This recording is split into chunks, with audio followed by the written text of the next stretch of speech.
aposentado, que eu não me lembro o nome dele agora, que escreveu um artigo defendendo a sentença do Sérgio Moro na Folha de São Paulo. Fora essas duas pessoas, essas duas únicas pessoas, eu não conheço ninguém nesse país que não tenha, senão, críticas bastante sérias e bastante importantes à sentença da primeira instância, a sentença do juiz Sérgio Moro. Um ponto, a Carol mencionou agora, que é a questão dos atos de ofício, né? Mas eu queria, antes dos atos de ofício, falar sobre a questão da propriedade, até para as pessoas entenderem, né? Quer dizer, um apartamento triplex, né, num prédio do Guarujá foi atribuído ao presidente, como se fosse do presidente Lula, e como se ele tivesse recebido esse apartamento como contrapartida de algum ato de corrupção.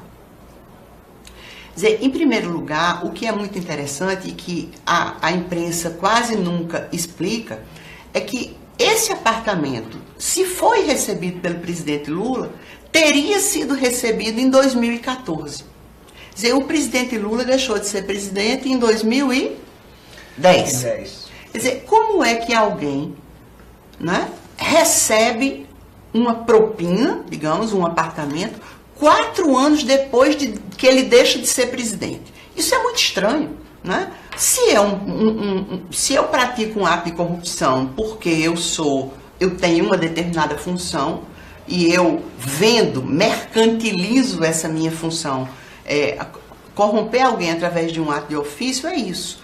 Eu tenho uma função e eu, usando essa minha função, eu vendo, né, eu comercializo essa minha assinatura nesse documento que vai beneficiar ilegalmente alguém e, como contrapartida disso, eu recebo um dinheiro, um patrimônio, um bem, alguma coisa. Quer dizer, como é que a pessoa vai receber esse produto da corrupção 4 anos depois? Esse é o primeiro ponto. Não faz sentido nenhum.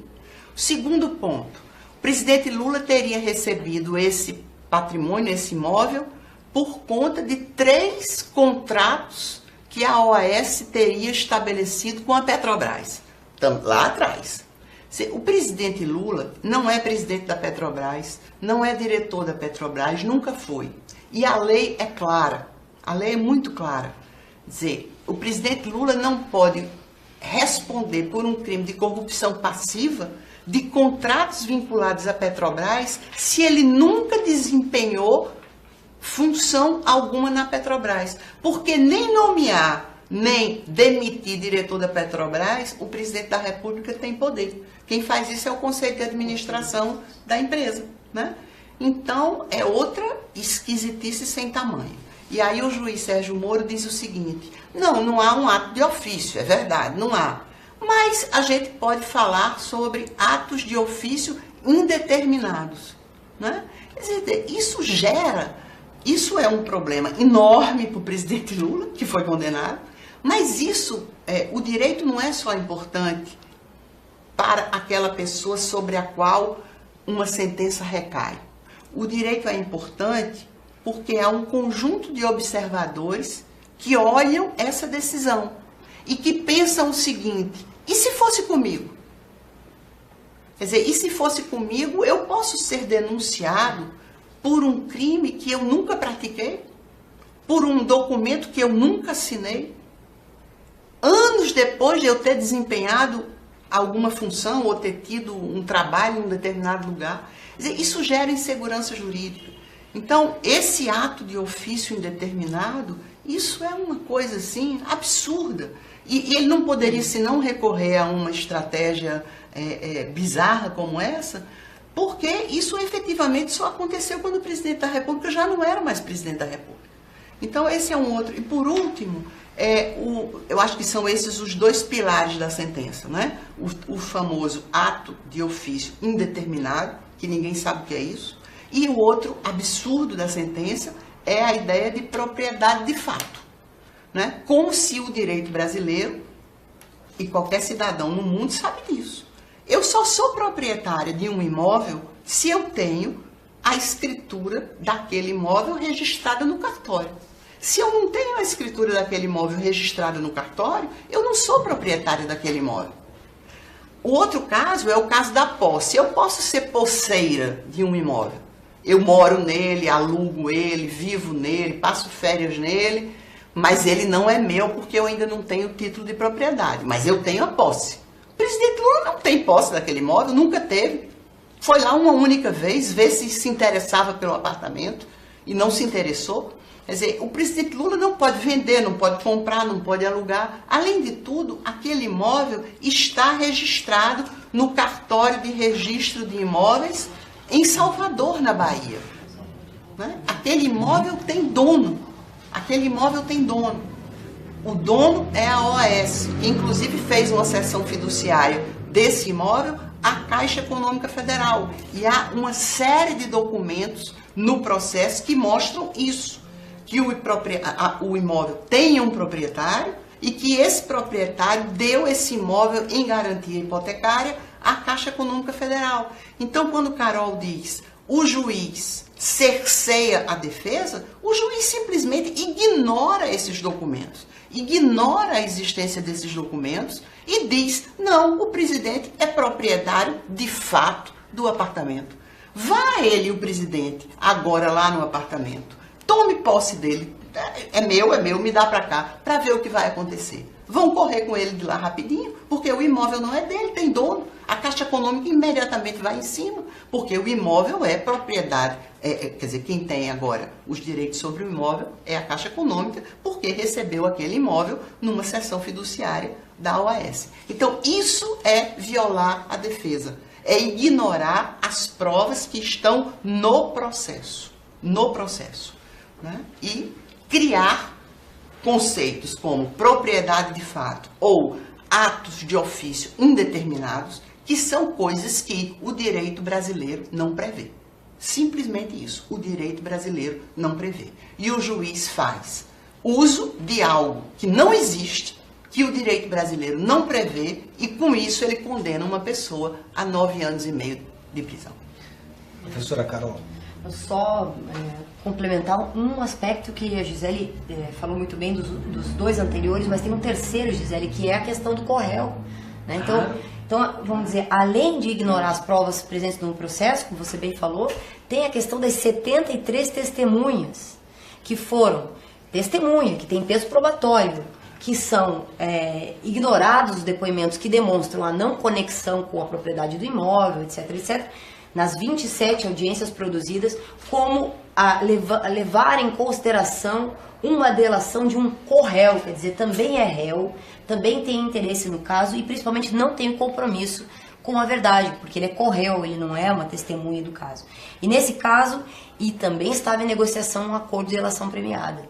Então, a situação do senhor Léo Pinheiro, né, quando ele vem a público dizer sobre, né, ele na delação dele comprometer o presidente Lula e o ex-presidente Lula e a dona Marisa, que é falecida, com a propriedade do imóvel, como se eles tivessem encomendado reformas, que nunca se comprovou, a delação do senhor Léo Pinheiro não tem nenhum respaldo probatório, porque uma delação sozinha ela não tem valor, já tem um valor muito restrito, mas uma delação que não tem um respaldo probatório é uma delação completamente vazia.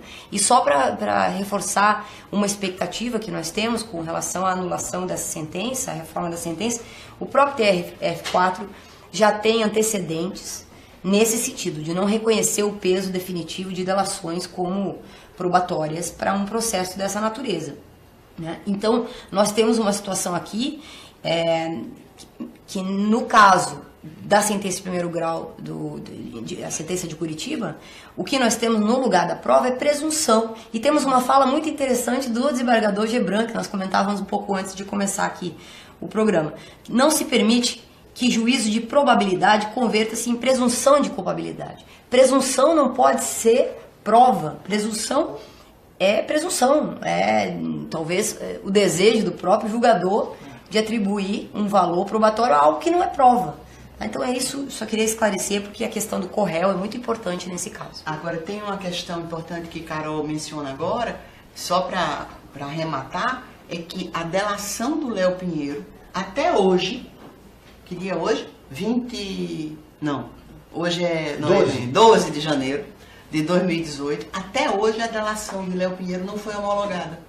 Quer dizer, não foi homologada. Então, a única coisa que há no processo contra o presidente Lula é a delação de Léo Pinheiro, depois de que muda o seu depoimento, depois de preso durante alguns anos, ele muda o seu depoimento e incrimina o presidente. É a única coisa que existe dentro do processo, sem nenhum documento que justifique isso. E é tão frágil essa delação que até o dia de hoje nunca foi homologada. Lembrando que os 12 outros réus do processo, que originalmente era em São Paulo... Você podia falar sobre isso. Esse caso do triplex teve origem em São Paulo, uma denúncia do Seria bom que você explicasse isso. Além do ex-presidente Lula e da dona Marisa, Letícia, também outros 12 acusados, que foram inocentados. Em São Paulo. Em São Paulo. Esse processo veio a Curitiba com o juiz Sérgio Moro. O Sérgio Moro apenas manteve Lula e Marisa e devolveu os outros 12 que já foram absolvidos. Os outros 12 processos. E os que ficaram com o Sérgio Moro só ficam réu porque a dona Marisa faleceu. Então nós temos essa situação. Estou recebendo a informação aqui de que várias pessoas estão assistindo a transmissão pelo celular e estão tendo dificuldade de identificar o número do WhatsApp do PT, porque estão escrevendo na página e não estão podendo mandar as perguntas que ela está vindo pelo WhatsApp. Então o nosso número de WhatsApp é 011 94 131 3327. 011 94 131 3327. Tem uma pergunta aqui que eu acho que tá aí, vai ao encontro do que vocês estão falando, que é do... pois são vários aqui, já quase que me perdi aqui. Tem aqui uma pergunta. Caso o placar seja desfavorável, o que pode juridicamente ser feito? No caso do presidente Lula ser derrotado no TRF4. Pode falar. Vou ser bem rapidinho. Depende do placar, né? Se for 3-0 contra o presidente Lula e eles forem, os 3 juízes, unânimes em relação a essa decisão e unânimes em relação à pena, ou seja, eles coincidirem em tudo, resta à defesa uns embargos de declaração. A defesa pode pedir que dois deles, esclareçam partes da sentença, né, que tenha alguma dificuldade de interpretação, enfim, e esses embargos de declaração, eles seriam julgados num prazo, eu imagino, relativamente curto. Quer dizer, eu não tenho nenhuma dúvida que vai ser num prazo relativamente curto, porque a gente viu que o juiz Sérgio Moro entregou o processo ao TRF4, a sentença, e ninguém imaginava que esse processo fosse julgado agora no mês de janeiro. E vai ser julgado agora no mês de janeiro. Os jornais essa semana já mostraram que eles saltaram 7 processos na frente, né? E vão julgar o presidente Lula agora no dia 24. Então, eles julgariam esses embargos de declaração, a defesa apresentaria esses embargos de declaração e eles provavelmente explicariam e manteriam a decisão. A outra alternativa é o presidente Lula ser condenado por 2-0, ou seja, 2 desembargadores concordariam com essa sentença do juiz Sérgio Moro e um deles não. Então, nesse caso, em que não há unanimidade, caberiam os chamados embargos infringentes. Então, quem julgaria esses embargos infringentes? Eles seriam julgados por 6 juízes. Os 3 juízes da 8ª turma, acrescidos dos 3 juízes da 7ª turma. Esses 6 juízes formariam a chamada 4ª sessão do TRF4. E esses juízes, em 6, definiriam se ficariam ao lado daquele que inocentou o presidente ou se ficariam ao lado dos 2 que condenaram. Esse é mais ou menos, assim, um juízo assim, Eu não sou professora de processo penal, então eu peço que vocês considerem isso, mas em geral seria mais ou menos esse o trâmite que se imagina. Eu, pessoalmente, espero que os juízes do TRF4 tenham juízo, né, e inocentem o presidente Lula, porque na vida, na história, na política, existem os lados certos e os lados errados. O direito existe exatamente para nos deixar muito nítido o lado, né, correto do lado não correto. E eles trabalham com o direito, né? Então eu espero que eles tenham uma postura bastante diferente da postura do juiz da primeira instância. E aqui eu faço um último comentário em relação ao juiz Sérgio Moro, que me pareceu, de tudo o que aconteceu durante o julgamento do presidente Lula, a coisa mais insuportável. Era a expressão de deboche do juiz Sérgio Moro, em muitas das vezes em que alguma testemunha de defesa, o próprio presidente Lula, mas especialmente os advogados, não só os dois mais conhecidos, mas inclusive advogados antigos, pessoas mais velhas, mais idosas, que tiveram lá e que falaram no processo, na audiência, e o juiz Sérgio Moro fazia cara de deboche, sorria, enfim, uma postura absolutamente não esperada de um juiz, e eu diria que mesmo que para um juiz uma postura indigna. Então eu espero que os juízes do TRF4 tenham um comportamento mais adequado ao ordenamento jurídico vigente.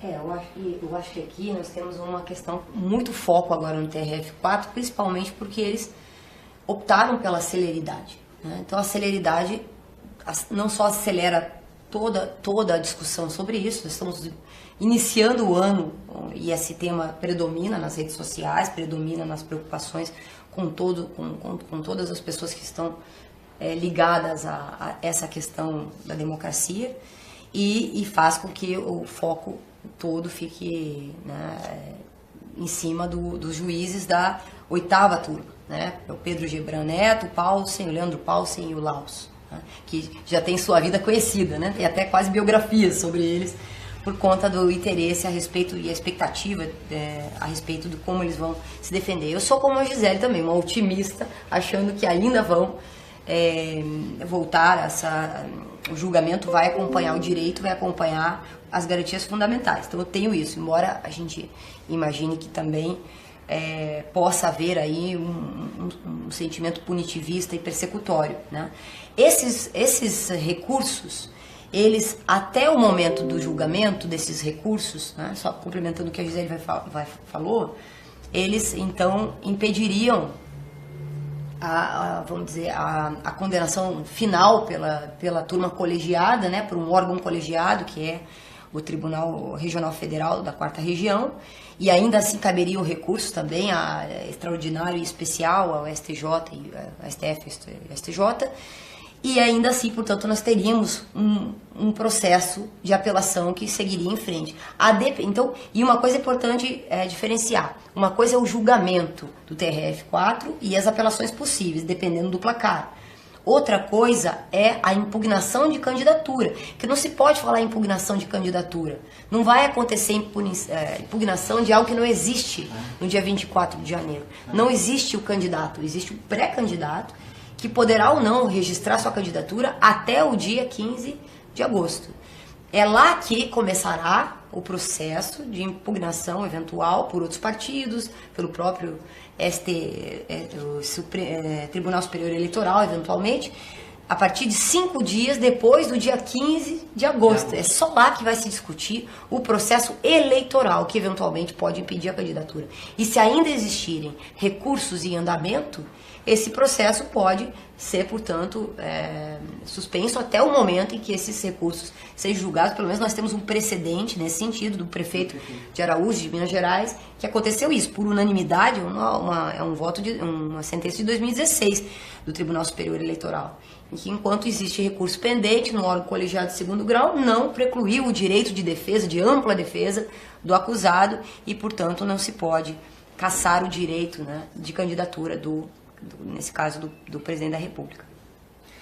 Tem uma pergunta aqui do Carlos Eduardo, do Rio de Janeiro. Ele formula no seguinte: como confiar no Poder Judiciário? Quando ele, na verdade, foi omisso com o golpe sofrido em 2016 pela presidenta Dilma. E mais, como confiar em julgamento quando o presidente do próprio tribunal julgador se manifesta fora de hora, tecendo comentários elogiosos a uma sentença que ele nem leu, porque foi publicada no dia... Poucos dias antes dele dar a entrevista. Elogioso a sentença, que é uma sentença que todos sabem, sem provas, e como fica? Quer dizer, como fica a credibilidade da instituição com esse tipo de coisa acontecendo? Bem, eu costumo dizer que o erro maior talvez tenha sido do próprio Supremo Tribunal Federal.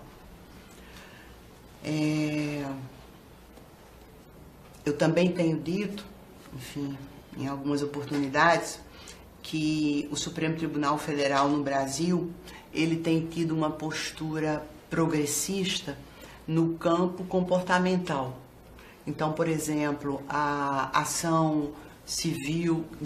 união civil entre pessoas do mesmo sexo, a questão das cotas, das políticas de ação afirmativa, são, digamos, não digo dívidas, porque a relação não é essa, mas são decisões do Supremo Tribunal Federal, que são decisões bem-vindas e que foram importantes para a sociedade brasileira. Mas fora dessa área, digamos, mais comportamental, o papel do Supremo Tribunal Federal em matéria penal e em matéria política tem sido um verdadeiro desastre. Essa é a minha avaliação. Eles não tiveram, nenhum membro do Supremo Tribunal Federal esteve à altura do seu cargo no momento do impeachment. Foi absolutamente aquela postura de eu não tenho nada com isso, né? Eu não quero saber disso, não quero olhar para isso, tenho raiva de quem quer. Quer dizer, aquela tentativa de se fechar, né, entre seu grupo e dizer nós não temos nada a ver com isso, foi de uma irresponsabilidade política brutal. E todas as vezes em que resolveram decidir, ou decidiram tarde demais, ou decidiram muito mal. Então, foi realmente lamentável o papel do Supremo Tribunal Federal no processo de impeachment da presidenta Dilma Rousseff. Esse é o primeiro ponto. O segundo ponto que eu acho que realmente ele deve ficar muito preocupado com o judiciário, eu fico muito preocupada com o judiciário brasileiro, é que houve no Brasil, ao mesmo tempo, de um lado, um processo de criminalização da política e, do outro lado, uma imprensa que elogiava ou empurrava para frente, ou dava apoio, ou dava ressonância ao ativismo judicial. Então é como se a sociedade brasileira tivesse recebido a seguinte informação: o tempo todo, o tempo todo, o tempo todo, o tempo todo. Os políticos não servem, os políticos não prestam, os políticos são todos ladrões, isso dito o tempo todo, o tempo todo, o tempo todo. Do outro lado, o Poder Judiciário vai limpar o Brasil, o Poder Judiciário vai nos salvar, o Poder Judiciário vai mandar para a cadeia todos os corruptos, o Poder Judiciário vai mandar para a cadeia todos os políticos e os bandidos. Isso reforça o punitivismo, não é à toa que a gente tem a terceira população carcerária do planeta e a gente sabe a situação de violência em que a gente vive. Então não adianta ter a terceira população carcerária do planeta, porque nós continuamos submetidos à violência. Então, senhores, lamento, mas não é a prisão que vai resolver o problema da violência, nem aqui, nem em lugar nenhum.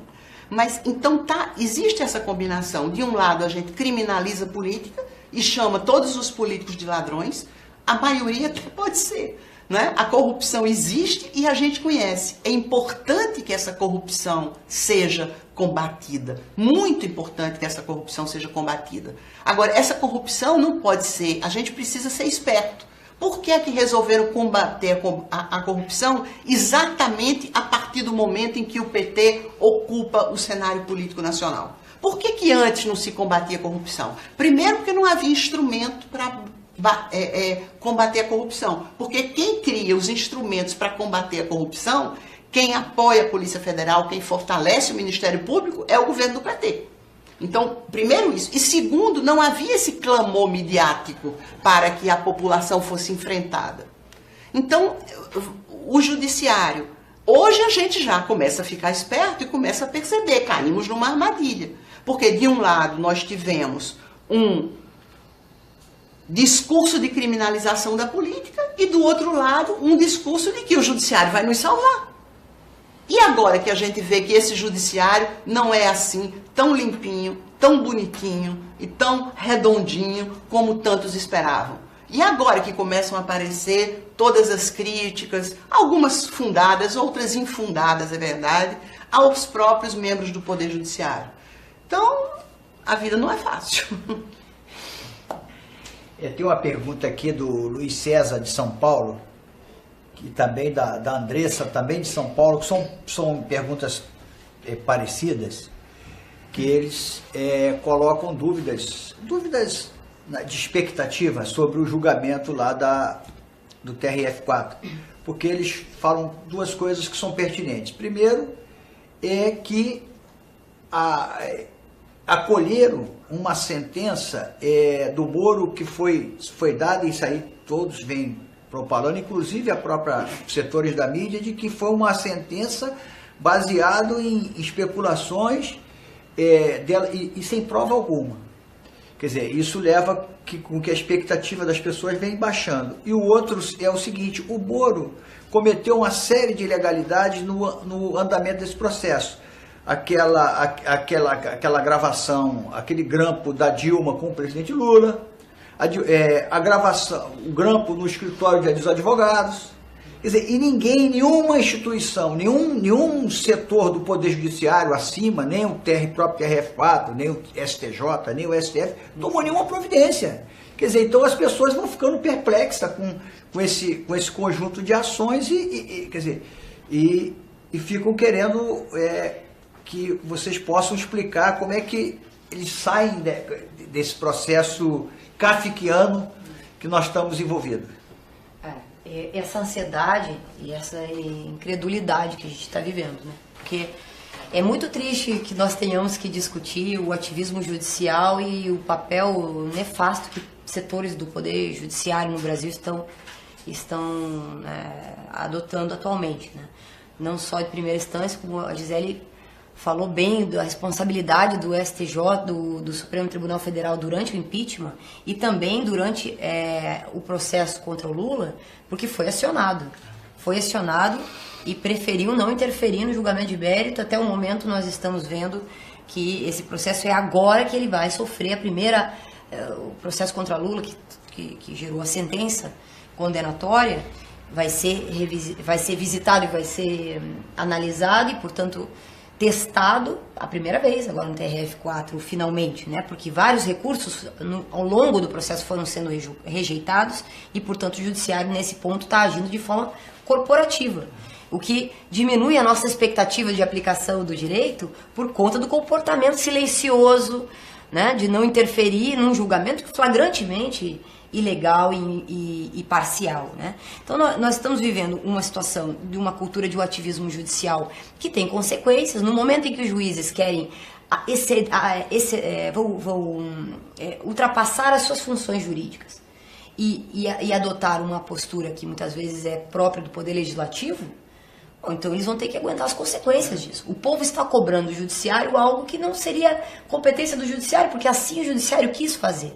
Não é à toa que os juízes algumas vezes dizem: nós estamos com medo do povo. Tem alguns juízes que dizem que estão com medo do povo, aí cercam os seus tribunais, cercam os seus castelos de leis agora, de julgamento, porque tem medo do povo. Medo do povo, né? Isso é um absurdo. Nós teríamos que ter Um julgamento imparcial não provocaria medo.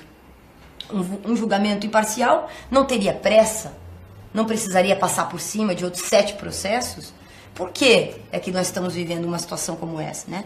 E uma coisa que compromete muito a imagem do judiciário, eu acho que agora setores também já estão percebendo, é essa figura do juiz herói, que a mídia, setores importantes da mídia no Brasil, tem muita responsabilidade nisso. Transformar um ser humano em herói contra a corrupção, aquele filme patético, e bem falado pela defesa do ex-presidente, com sinais até de possível ilegalidade, porque ninguém sabe quem financiou e principalmente porque foram cedidas imagens que não poderiam ter sido cedidas pela Polícia Federal, no aeroporto, etc., daquela audiência Então, assim, nós estamos numa situação realmente que o judiciário está questionado. É triste que nós tenhamos uma situação institucional como essa no Brasil. É desagradável. Eu fui à França outro dia, no Sindicato dos Magistrados. Tive na televisão também, eles queriam saber sobre o judiciário do Brasil. Imagine que outros países questionando digamos, a reputação ilibada do nosso poder judiciário. Isso é muito triste para o nosso país e eu espero que o TRF4 tenha isso em conta no momento de julgar, porque nesse momento cumpre um papel de muita responsabilidade, como eu já tinha dito antes, com a democracia do país. Dando um pouco seguimento ao que você falou, Carol, o Carlos, aqui do Rio de Janeiro, ele pergunta: quais as providências vão poder ser tomadas no plano internacional para poder expor à comunidade internacional esse processo de exceção em que está envolvido o presidente Lula? Sim, já a defesa do presidente acionou, né, o Comitê de Direitos Humanos das Nações Unidas. Nós temos compromisso, né, no sentido das garantias jurídicas e processuais, que é uma garantia de direitos humanos. No fim das contas, o devido processo legal é um direito humano, previsto em todas as convenções de direitos civis e políticos universais e regionais. O Brasil é signatário dessas convenções desde 1992, né, do Pacto Internacional de Direitos Civis e Políticos, que constrói um mecanismo específico de investigação desses direitos perante as Nações Unidas, que é o principal mecanismo acionado pela defesa do presidente e que provavelmente vai decidir em março desse ano. Né? Então nós teremos uma decisão. Você veja só que interessante, eu estava pensando isso ontem, conversando com outra jurista, uma professora, Gisele Ricobon, que também é autora do livro. Nós temos no dia 24 o julgamento do réu, do acusado, e também o julgamento do próprio TRF4, como também temos o julgamento do juiz Sérgio Moro. Todos estão sendo julgados pela forma de julgar. E nós teremos, então, uma decisão, por exemplo, principiológica de um organismo internacional, como é o caso, né, das Nações Unidas, nesse caso do Conselho de Direitos Humanos, que vai opinar sobre se foi ou não foi violado o devido processo legal e, portanto, de certa forma, vai estar dando um parecer sobre como foi a condução do processo, com todos esses elementos de cerceamento de defesa, inclusive foto do juiz Sérgio Moro abraçando outros réus, outras pessoas que também estariam implicadas em corrupção e que não foram adiante as denúncias, as delações contra essas pessoas, inclusive, né, essa exposição pública midiática em rede nacional do juiz Sérgio Moro. Tudo isso está também, porque assim ele se põe, no momento em que se publiciza, no momento em que ele quer se colocar como uma figura pública, então também receberá uma avaliação pública e internacional, porque viola normas e garantias civilizatórias que então serão julgadas por expertos nessa área do direito internacional. Né? Então, só para concluir, hoje nós temos, não só na ONU, como também na Corte Interamericana de Direitos Humanos, é importante que se diga, não se combate corrupção violando o princípio estrutural da imparcialidade de juízo. Isso é o que mais precisa ser garantido num processo de investigação de corrupção. Primeiro, pela própria legitimidade de um processo como esse. Segundo, que nós sabemos que corrupção sistêmica em empresas, em cadeias produtivas, podem gerar danos colaterais gravíssimos para uma economia de um país, muito mais altos e caros, economicamente falando, que o próprio processo de corrupção sendo investigado. E o que nós vemos aqui no Brasil é uma situação em que as cadeias produtivas ligadas à Operação Lava Jato estão sofrendo um dano irreparável do ponto de vista econômico, muito superior ao montante investigado. Isso não poderia ter sido usado se os cânones internacionais de combate à corrupção tivessem sido observados. Isso está na Corte Interamericana de Direitos Humanos, ali nas sentenças, na jurisprudência, assim está também no plano internacional, nos principais critérios de investigação e combate à corrupção, dos quais nós estamos totalmente a favor que sejam feitos, principalmente que investiguem profundamente os presidentes da República e os cargos de alto comando do Estado brasileiro, mas dentro e respeitando os cânones internacionais de combate à corrupção, que não podem violar a sociedade como um todo, como está acontecendo no Brasil. Gisele, tem uma pergunta aqui de várias pessoas, mas primeiro quem foi a Carmen Farias, de Salvador. O presidente Lula é residente de São Paulo. O imóvel, o indefectível triplex é em São Paulo. Por que o processo está sendo julgado no Paraná? Essa inclusive, é uma causa de nulidade do processo, né? Por quê? Por que o processo está sendo julgado no Paraná? Porque a Operação Lava Jato, que em tese é a operação que investiga a prática de corrupção vinculada à Petrobras, é originalmente do juiz Sérgio Moro em Curitiba. Então, quando o Ministério Público, Carol explicou isso já, quando o Ministério Público de São Paulo faz a denúncia contra o presidente Lula, Dona Marisa e mais 12 pessoas sobre a questão de recursos recebidos indevidamente pela Petrobras, esse processo, como Curitiba investiga corrupção na Petrobras, automaticamente esse processo do Ministério Público de São Paulo, automaticamente esse processo é deslocado para Curitiba. Então, o que acontece? Moro recebe esse processo, fica somente com Lula e Dona Marisa, devolve as outras 12 pessoas de volta para São Paulo, e é por isso que ele julga Lula e Dona Marisa a propósito desse triplex, ainda que Lula viva em São Paulo e que o triplex esteja em São Paulo. Por quê? Porque, em tese, esse triplex teria conexão com 3 contratos entre a Petrobras e a OAS. Né? Aquilo que eu já disse, 3 contratos entre a Petrobras e a OAS lá atrás, enquanto Lula era presidente, e o triplex teria sido dado a ele como presente somente no final do governo Dilma. Né? Então é por isso que o processo foi recebido pelo juiz Sérgio Moro. Porque o triplex foi entendido por Sérgio Moro como propina recebida pelo presidente Lula por conta de 3 contratos envolvendo a empreiteira OAS e a Petrobras. Como o juiz Sérgio Moro é responsável pela investigação da corrupção na Petrobras, esse processo foi para Curitiba. Só vale esclarecer uma coisa sobre isso, que na sentença o juiz Sérgio Moro afirma, esse juízo jamais afirmou que valor proveniente de contratos da Petrobras tenham sido utilizados para pagamento de vantagens ao ex-presidente Lula. Essa frase, assim dita pelo juiz Sérgio Moro, quebra a espinha dorsal do processo. E isso, por si, apenas avaliando esta frase, já acaba com a conexão, o nexo causal entre eventual ato de funcionário público, que não era, porque o presidente não era naquele momento, foi um ato posterior, sequer funcionário público, portanto, e a possibilidade de ter recebido vantagem. Então, a única fundamentação que restou ao magistrado é dizer que eram atos de ofícios indeterminados. Com isso, o processo teria que ser anulado e remetido ao juízo original, que é lá em São Paulo, do qual 12 outros réus foram absolvidos.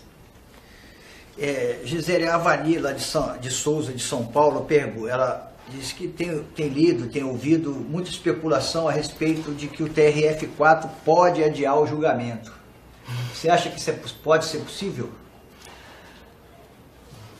Ainda bem que você perguntou para ela. Eu acho que, lamentavelmente, na fase atual da história desse país, qualquer coisa é possível. Qualquer coisa é possível. Inclusive, é possível que o julgamento seja adiado no dia 24. O que poderia fazer com que o julgamento fosse adiado no dia 24? que um dos 3 juízes presentes no julgamento pedisse vista do processo, levasse para casa, né, e deixasse o tempo passar. 250 mil páginas.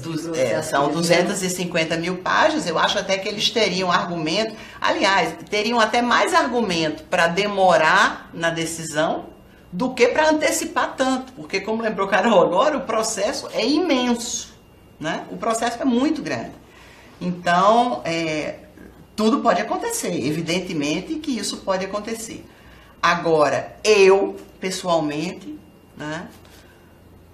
Enfim, é minha opinião pessoal, não vale nada, mas eu, pessoalmente, não apostaria nisso, né? Porque seria de uma irresponsabilidade brutal, né? Antecipar o julgamento para o dia 24 de janeiro, quando ninguém esperava que isso acontecesse, todo mundo acreditava que isso fosse ser julgado lá para abril, né? Brincar. E aí, em janeiro, antecipa o julgamento e em janeiro pede vista, quer dizer, além de responsáveis, seriam quase que uns palhaços, né? Porque isso é uma brincadeira, isso seria... Eu não consigo imaginar argumento que desse sustentação a um pedido de vista, a essa altura do campeonato, sabendo eles de todas as implicações políticas dessa decisão. Porque essa não é uma decisão que envolve Joaquim Manuel Lemos Gonçalves de Brito Falcão da Silva, que ninguém aqui sabe quem é, e provavelmente nem existe. Essa é uma decisão que envolve o presidente Luiz Inácio Lula da Silva, que envolve um processo eleitoral que ocorrerá esse ano, que envolve a paixão da soberania popular, que quer se manifestar, enfim, esse é um processo politicamente tão relevante quanto juridicamente relevante. Então eu não acredito que isso possa acontecer, não é possível. Bem, nós já estamos aí com 1h10 de transmissão direta, vários companheiros, tem senadores, deputados federais, diretórios variados, todo mundo transmitindo essa nossa programação. E eu vou formular aqui a última pergunta que veio de Belo Horizonte, da Raquel Coelho. Aí é a mesma pergunta, minha resposta para as duas. O que nós, cidadãos brasileiros, podemos fazer para ajudar a restaurar a real justiça e a democracia no nosso país? Os protestos são importantes, mas têm se mostrado, na minha opinião, pouco eficientes. O que vocês acham que nós podemos fazer? É a pergunta da Raquel Coelho, de Belo Horizonte. Bom, eu arrisco dizer aquilo que eu dizia durante o impeachment da presidenta Dilma Rousseff. Nós todos temos um papel a jogar aqui. Não importa se são ou não são juristas, eu acho que agora o direito, com o ativismo judicial e também da forma como está posto, e também os bens que estão sendo ameaçados na sociedade, esse é um tema que interessa a todos. Estamos todos convocados a entender o processo por aquilo que ele tem de justo e o que tem de injusto. Nós estamos todos convocados a entender os procedimentos de segundo grau, de julgamento, etc. Mas também estamos todos convocados a denunciar aquilo que nos está sendo usurpado. Aqui nós temos usurpados os nossos direitos, porque essa sentença é paradigmática e ela vai servir de exemplo para outras decisões de primeiro grau e outras exceções de direito excepcional. Nós sabemos, e a história demonstra, o que significa tribunais de exceção e o que significa o direito excepcional e as consequências dramáticas e catastróficas do juízo de exceção e das medidas de exceção Brasil afora. Nós não temos mais, nós já passamos por ditaduras, nós já superamos a ditadura, nós já conquistamos a democracia, nós temos uma Carta de Direitos, nós temos uma Constituição belíssima, um artigo 5º que tem todas as garantias políticas, jurídicas, temos direitos sociais garantidos que estão sendo violados, nós temos um processo francamente inconstitucional acontecendo. Nada justifica o silêncio de quem quer que seja hoje em dia. Acho que nós temos que convocar as pessoas nesse sentido a se posicionarem. No direito, a decepção é grande. Eu fico pensando de onde estão aqueles nossos professores de direito constitucional que nós chamávamos para os congressos. Eu como estudante e depois organizando coisas, que eram tão progressistas, tão constitucionalistas e que trabalhavam com constitucionalismo emancipatório e tantas coisas, onde é que eles foram parar? Por que é que estão tão silenciosos? Eu me pergunto e às vezes nem gosto de pensar nisso porque as respostas são muito desagradáveis, né? Por que esse silêncio todo? Nem o judiciário pode se calar, está convocado, especialmente 3 pessoas estão convocadas a trazer o direito e a democracia para os trilhos, num processo que seja justo, mas também qualquer cidadão teria que denunciar. Tem que denunciar, né? E a gente, desde escrever um artigo, fazer um cartaz, fazer um panfleto, ir para as ruas e seguir polemizando esses assuntos na mesa do café da manhã, com seus familiares, porque não dá mais, né? E isso está demonstrado, as consequências da fratura democrática. Eleições 2018, se eu prefiro um candidato ou outro, isso não faz a menor diferença. O que tem que ter é uma eleição que traga a possibilidade de uma escolha saudável, soberana, democrática para a população brasileira. Não pode começar, como bem disse a Gisele, uma eleição truncada, usando instrumentos jurídicos para tirar um candidato da corrida eleitoral, ainda mais um candidato com tanto apelo popular como é o caso do presidente Lula. Então é isso, eu acho que nós não temos outra coisa a fazer, não seguindo na nossa posição em sociedade, ter um ato de disposição, de denúncia e de luta pela democracia, seja como for. É isso. Gisele. Bem, eu sou um bocado mais velha do que a Carol e eu vi a reconstrução, vi bem o processo de reconstrução da democracia nesse país e sei como foi difícil. Você também lembra muito bem disso. E sei como foi muito difícil reconstruir o país e sair daqueles anos da ditadura militar.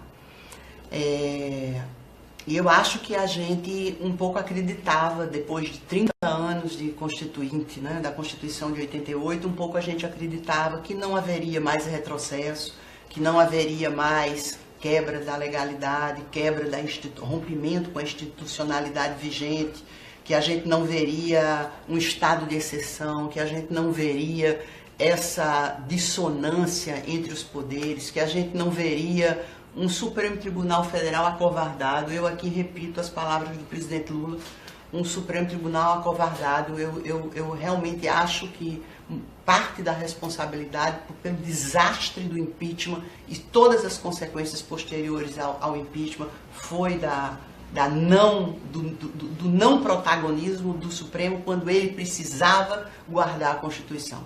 É função do Supremo Tribunal Federal guardar a Constituição e ele não fez isso durante o processo de impeachment da presidenta Dilma Rousseff.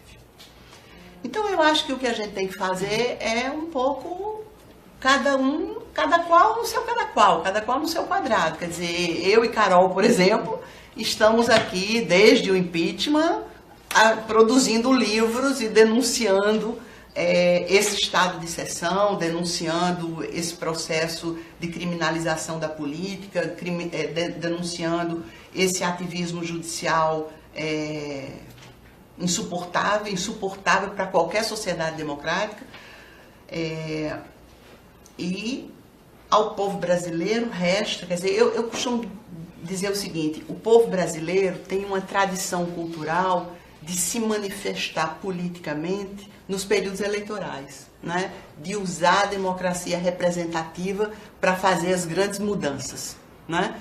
Nós tivemos um período de luta política muito intensa na saída da ditadura para o ingresso na democracia, agora da última ditadura, da ditadura militar.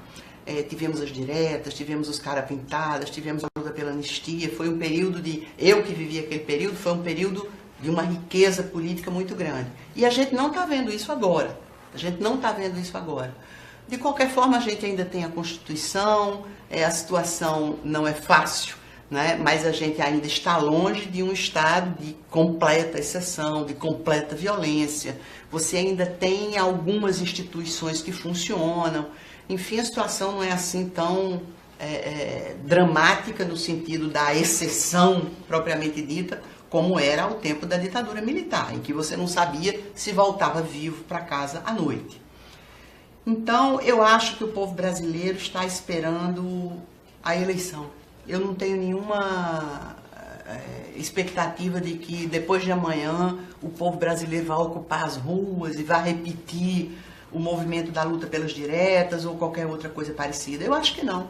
Eu acho que o povo brasileiro vai esperar o processo eleitoral e vai dar a melhor resposta que a gente pode esperar de um povo agora nas próximas eleições. Eu acho que, vocês me cobrem depois, mas eu acho que o povo brasileiro vai eleger melhor e está aprendendo muito com esse processo e vai eleger melhor em todos os níveis, no nível municipal, no nível estadual, no nível federal, para as câmaras, para as assembleias, para o Congresso Nacional, Câmara e Senado, enfim, para a eleição presidencial, lembrando sempre que eleição sem Lula é fraude.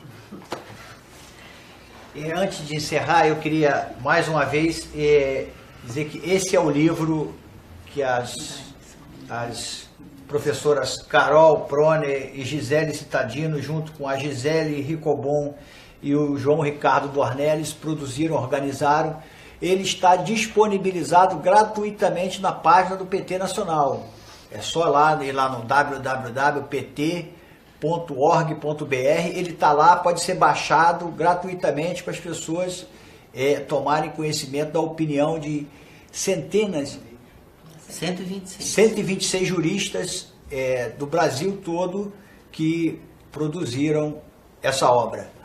Eu queria agradecer em nome da Direção Nacional do PT a participação da professora Carol Proner, da professora Gisele Cittadino, que, tal qual o Cristiano Zanin e a Valesca Martins, na semana passada, contribuíram para esclarecer a nossa militância, os simpatizantes, as pessoas próximas ao presidente Lula, ao partido, essa trama jurídica que envolve o nosso presidente e envolve o futuro do Estado Democrático de Direito no nosso Brasil.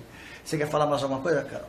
Não, só dizer que agradeço muito essa oportunidade, né? Você já falou do livro, não sei, a Gisele tinha comentado, teríamos que falar alguma coisa. A gente falou sobre, eu não lembro agora se a gente falou sobre a edição em inglês. Sim, nós traduzimos o livro em inglês, Claxo ajudou nessa tradução, na veiculação dessa tradução, então está no site da Claxo, em inglês, a versão em inglês também gratuita, você pode baixar, e em espanhol, que vai ficar pronto nos próximos dias. Né? É isso, muito obrigada. Também, somente agradecer a oportunidade da gente divulgar esse livro que foi feito com muito carinho, com muita dedicação, e que é uma alegria poder ver esse livro ser compartilhado por tanta gente em tantos lugares do Brasil. Né? Basta clicar lá e acessar, e você terá, nós não vamos ler a lista dos autores, mas vocês saibam que são professores e pesquisadores e advogados das instituições mais importantes, nomes assim, muito, muito, muito considerados no Brasil, e uma jovem guarda também participa do livro, não tão conhecida, mas muito respeitada em suas áreas de atuação. De resto, agradecer ao partido por essa oportunidade. Obrigada.